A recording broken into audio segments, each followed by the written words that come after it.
Daymond, thanks for having us at your house. Oh, it's my pleasure. Thank you for coming out. Beautiful piece of the earth. Yeah, it's pretty tranquil. I'm seeing the leaves turning into fall colors and the way the sun shines off the lake here, and you wearing some Matterhorn boots. Yeah, yeah. I'm wearing these because part of a Laces Up program, and where we supported our veterans, and I just love supporting veterans, and thank you for your service. I know that you served our country, so thank you. Thank you, Daymond. Thank you for your support. Appreciate that. Speaking of which, I served 8 years in the Marine Corps, and I know firsthand how serving this country gives veterans a head start for success.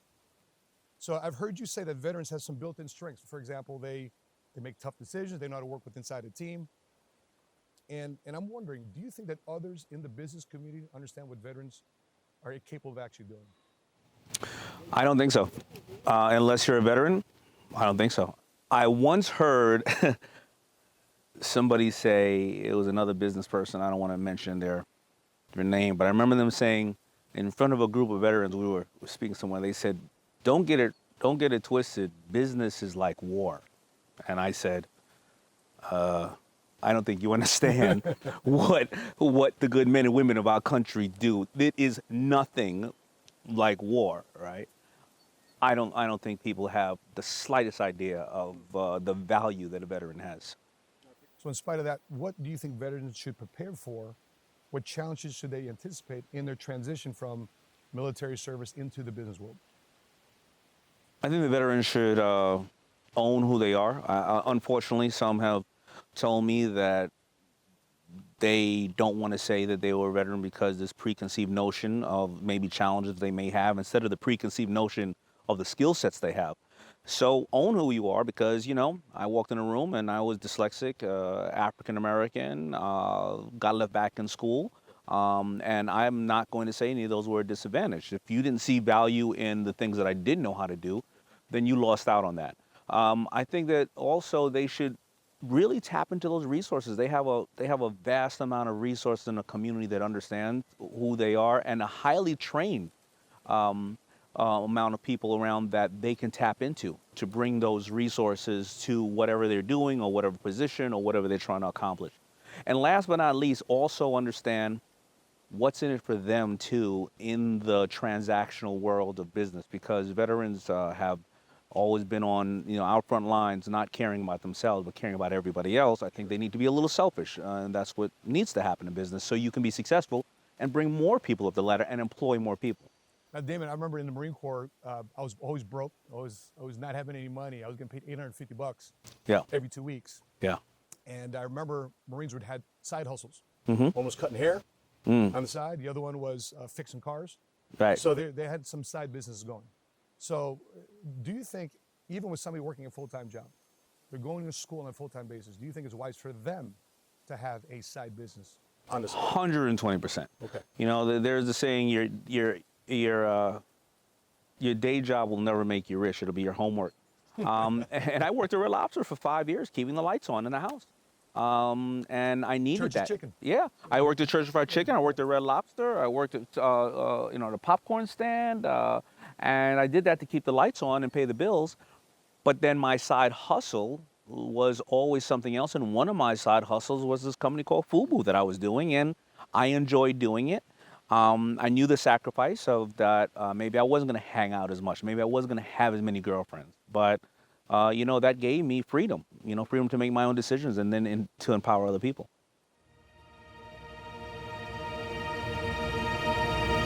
So Dave, let's talk about the big elephant in the room, what's going on in our country, the world, this whole pandemic, this COVID-19. A lot of people are adapting in different ways. So let's ask you, how has the pandemic affected your family life, your business life? Well, business, a lot of my investments, a good portion of them will fall by the wayside. A good portion of them will, probably like in a third, right? A third will probably fall by the wayside. A third will and is doing absolutely amazing, better than they've ever done. And another third is going to be trying to figure their way out, and hopefully they'll be able to power shift or pivot during the time. My personal life, I was on the road 250 days a year. I overcame stage 2 cancer and about 2 years ago, and I have a 4-year-old daughter and my wife. And after being able to be here and work from home and being able to still be effective in my job, but see my little girl every single day and see my wife every day, I realized a little bit more why I was doing things. So that's absolutely amazing. And the other thing is, I also want to be honest. I'm human. I'm like everybody else in the world. You're waking up every day. You're thinking, is this thing over? Is it a joke? Why are we such in a fog? How are people so ugly out in the world? How are people so great and beautiful out in the world? What the hell is going on? And how long is this going to be? And how will the world look after this thing is over? And you can only be I hope you're going to be an optimistic person and say, I got to find a way to make it just a little bit better. What's your advice to anybody right now that's struggling to stay productive? Well, you have to go into your why. It's not going to be easy. Why were you at that job? Why aren't you working? Why did you not further your education? Why are you getting up every single day? Why haven't you pivoted to online? Why do you have certain people that are around you that are tainting your way of thinking? Why aren't you taking care of your health? Or why aren't you spending enough time with your family? Then you got to look at your inventory. What do you have? Time on hand? Not enough time on hand? A storefront or something that you may need to close? Were you doing something for ego? Or do you have a great Rolodex of people you can tap into to say, why don't we collaborate? Because I know that 6 months ago, you may have been busy or you may not have been going in this direction, but I know just like everybody else, you're wondering what should you do right now and how can we get together and do something together. So you can't necessarily change what's going to happen in the world in the future. If it's not what's going on today, there's something going to be going on tomorrow. But you can only further educate yourself right now and tap into your resources because those are the things that you can control. So now, Daymond, what would you say to somebody that may have gotten laid off, not once or twice already in 2020, or somebody that had to shut down the retail storefront? Yeah. What advice would you give them to adapt and pivot during these pandemic times? It's challenging because each one of those are a personal matter, and it depends, again, going back to your why and your goal setting. But somebody who has been laid off, all right, so what's the bad thing about the pandemic if you worked at a company? Well, you invested in somebody else's dream and they may not have done what was needed at the time, and now you're suffering due to that, all right? What's the good thing about it? If you have a skill set or you can learn a new skill set right now, you don't have to necessarily live in the same city anymore to be employed. Your skill set and your opportunity are global now, and you can now shop your services, your skills, or any of the things that you have globally. Wow. So, how do you pivot? Listen, the number one job for males in this country are operating heavy machinery and trucks. We're going to go to autonomous trucks sooner or later, right? Or 5G and all that stuff, yeah. So if you think right now that you're going to have a job in 5 or 10 years, you may not. However, if you understand how to code and do various other things, then those trucks need to be programmed. And you want to program those trucks with people who know how to operate those trucks and route and drayage and whatever the case may be. Right. So don't wait until tomorrow comes and when you see the automated car or the autonomous car, going by, you going, what happened, right? Now, these pivots and these things that people need to do now are not going to necessarily create results tomorrow. I can't say they will. I hope they do. Maybe you learn to sell things on Facebook or Amazon and or social media, and you realize that there's a retail store down the block from you that couldn't move inventory for the last 6 months because nobody's walking by with foot traffic, and you say to them, hey, I'm going to go online and move it for you, but give me 10% of the sales. There's various things, but you have to get up today and start doing these things. Now, if you may be a restaurant owner or maybe in a high-touch business such as spas or retail or restaurants or even gyms, what are you really selling? If you think you're just selling gym memberships, no, you were selling a healthier lifestyle, right? So a friend of mine, he had a gym. He said, my customers are not coming anymore, but I want to keep this amount of people paying their monthly due. So he sent all the equipment to all the customers and said, you can now use it at home. And I'm going to do videos and classes out of my gym on my iPhone. And by the way, I realized that the store down the block that sells, fresh squeezed juices and pressed juices, and the other one that sells athletic apparel for females, they're all going to give my members 20% off, and they're going to pay me 10% for, the referral, right? Sure. So now he's making money over that. His customers feel more rewarded. He's keeping his customers locked in, and then he's also doing cooking classes in the middle of it to show how to have a better nutrition in your life, and just on Zoom or whatever the case may be. He's pivoting, but he's realizing what he's delivering. He's delivering a healthy mindset, a healthy lifestyle. He's not delivering, running on a treadmill and you have to go in here. This is uncanny times. And in the military, we went opposite. So in other words, when we heard the noise, we ran towards the noise when most people were running away. Yeah. So right now the noise is the pandemic. So is this right now the right time to start a business? Absolutely. 120% again. You save 2 hours a day commuting, that's 10 hours a week. What are you doing with that 10 hours a week? Just during the last Great Recession, Uber, Airbnb, Slack, Pinterest, these companies are all created. You have the time now. Yeah. Plus, you can get highly skilled people to work for you for commission, for various other things, because these people do not have employment, and you can also get them from around the world. What would you say the best way is for you to set a goal and then hit a goal on and on and on, over and over and over again? Well, I've said it many times about my goal-setting techniques, and goals are to set and have a goal in mind is, I think, the key to success. Because if you don't set the goals that you want to accomplish, you're going to let other people set the goals for you, right? You're going to let them say it hasn't been done before, the world is over, you're going to embarrass yourself, you're going to embarrass us. That didn't happen in our family. I've never heard of that, right? And I'm not saying those people are haters. Those people just may not have the vision. So, listen, I learned this from reading the book Think and Grow Rich by Napoleon Hill when I was 16 years old. So I set 10 goals, and I read them every night before I go to bed, 5 days a week, before I go to bed and when I wake up. And 6 of them expire in 6 months. The other 4 expire in 2 years, 5 years, 10 years, and 20 years. The reason I read them before I go to bed is because science has proven that over 70% of the things you think about when you go to sleep is either what you fear is going to happen to you or what you hope is going to happen to you. And I want to think about those things as I'm sleeping. That's the last. You ever go to bed before you look at a movie, and then all of a sudden you're thinking about that movie all night? Well, I'm thinking about the goals. Wow. Right? And in the morning I read them because it's the first action I'll take. I'll take one of those actions. Those goals will range from health to family to business to various other things. And I'll take one action towards those goals.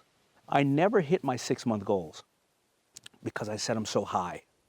It's just after 6 months, I reset them again. Now, maybe one of those I tried and I really wasn't into it, I'll change it. And the 2 years, 5 years, 10 years, and 20 years, I envision them. You see, when you think about a goal, you have to actually envision it, right? Right. You have to envision if you want that house. I always say, is it a brass doorknob or a glass doorknob? Is the door wood or metal? Is it 2 doors? 1 door, when you open it up, is it a winding staircase, or are you walking into an open room and you see your pool in the back and you hear your baby coming, running towards you, and you can smell the bread, right? That's how. Is the floor cold or warm? It's a heated floor. Which one is it? The detail. You're talking about detail. You have to envision that. Yeah. We envision being broke, being in a abusive relationship, being embarrassed. What happens if you keep envisioning that? Yes. You become what you think about most of the time, right? What you think you become. You right? have to keep envisioning that.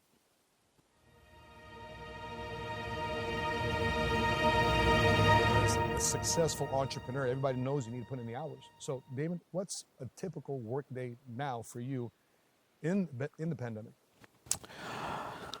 I wake up around 8 o'clock in the morning. By the time I finish reading my goals and kind of meditating on those goals, it's about 9 o'clock.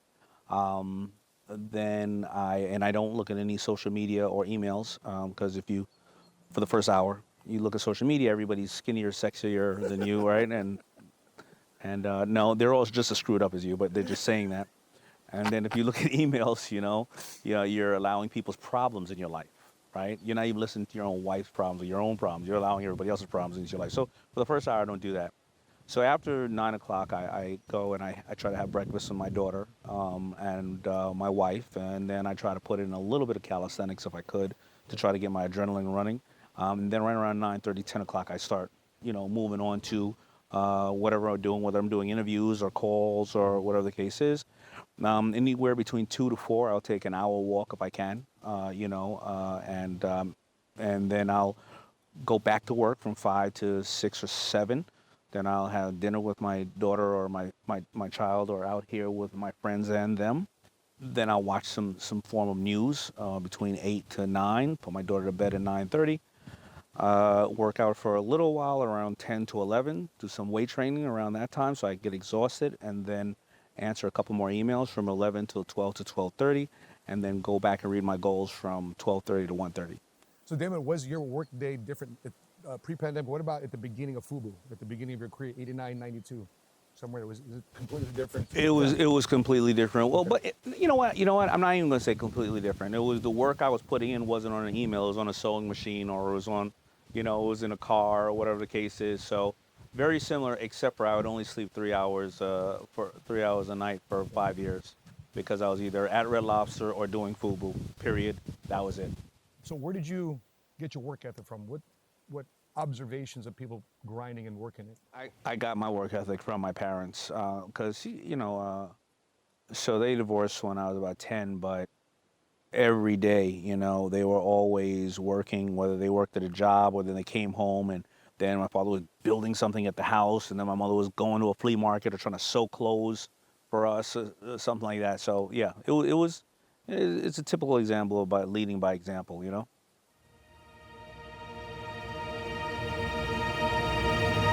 said that failure is a necessary process, and I want to know. We like to know, what specifically have you learned from failure? I learned you have to have financial intelligence. I learned that you need to really trust your gut. Yeah. You need to think out decisions and not make fast ones. Yeah. I learned that you got to constantly keep educating yourself. Yeah. I learned that some people, if they're not a good friend to themselves, they're never going to be a good friend to you. Yeah. I learned that you can't fault everybody. You have to accept them for who they are and tell them where you stand and make tough decisions. I learned that you got to be vulnerable. You got to fail. But you have to keep failing. I mean, that's the only way you're going to get wiser at doing things. And and don't be ashamed of who you are. Own it. So Daymond, the path of entrepreneurs has a lot of failures along the way. Yeah. You shut down FUBU between 89 and 92 3 times. Yeah. How did you deal with failure? Well, shutting down FUBU between 89 and 92 was not hard to deal with that. It was like, I ran out of money. Cool. And then, I saw a lot of people wearing the shirts and saying, man, I really love this. And I was like, well, now I don't have a way to get back on the video set because I don't have shirts to say that I'm dressing the artist. And I want to holler at the chicks on the video set. All right, let me start it back up. Right? But, when FUBU went from doing $400 or $350 million a year to $100 million, right after 9/11, when, people were nesting and people weren't going out, when you have to go from cutting 300 jobs down to 50, and you had to cut 250 jobs, those failures were challenging, very, very challenging. But I dealt with failures by trying to fail fast. I would, if I felt that I can see the numbers are decreasing, well, I got to be honest with my employees right away. I got to give them enough time to go out and try to see if they can get something else to do, or try to come up with new ways for us to do business instead of just putting my head in the sand. So dealing with failures get at it right there, get at it right now, make the tough decisions quick. Yeah. You don't want to have a disease and don't want to pull back the skin to look at that disease. At least in the veteran community, if you're failing, we're failing together. We're in the same unit, we're the same squad, or same platoon. But as an entrepreneur, you're kind of like alone. You're the CEO. You're the founder.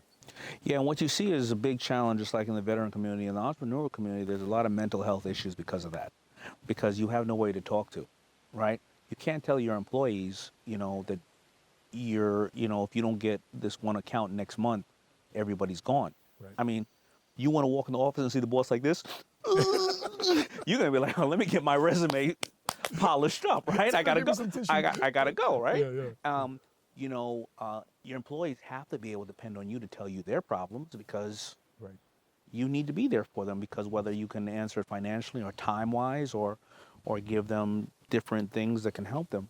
You probably have financial stress at home with your significant other. And, financial stress is the number one reason for divorce, right? And you can't tell your clients your problems either. So people, when they're failing, look at Kate Spade and Anthony Bourdain. They seem to have the best lives ever, right? So whether it's a veteran or whether it's an entrepreneur, you need to talk to people. You need to realize there's more people out there with similarities and same problems in different ways that want to help.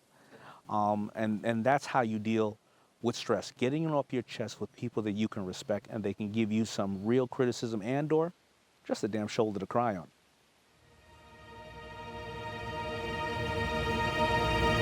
So I never took advantage of my GI Bill. So I didn't go to college after the military. You didn't go to college. Right. Do you think that this is an era for people to say, if I want to be successful as an entrepreneur, I got to go through college somehow, some way? I think school is for different people. Listen, if you're going to be a doctor, please go to school. Please. right. Please, for all of us. Work on my teeth. Yeah, you know what I mean? But I think that you can. I am a big proponent of school. I'm a big advocate for learning. So if you're going to school and you don't really know what you want to do, then learn accounting, learn business, learn finance, try to figure your way out there. Maybe going because of liberal arts. I mean, it may be totally different, right? But if you are on the fence about it, take some digital courses. Try to go get some real life experience and see what you want to do. Listen, almost 80% of the people that work for me started off as interns. They couldn't have been an intern unless they were going to a college because then I wouldn't be able to bring them in due to the law to get college credit. So there are a lot of people that go to school that end up becoming entrepreneurial thinking, and people like me need those people, and they make a lot of money. The president of my company makes a lot of money. He went to school. I'm Batman, he's Robin, but most of the time, I'm Robin, he's Batman. Wow. You know what I mean? So, I mean, I guess you can understand that. I mean, being in the service, there are people who are specialties, and you never wanted to do their job because I want you on the team because you're good at this. Right. So I'm going to listen to you when it comes to this. Sure. It's the same thing as an entrepreneur. All right. So again, school is for really, you need to know if this is something you want to do. Don't do it because of your parents. Don't do it because society told you. Don't do it because of an ego. Do it because you want to further your education and you feel value in it.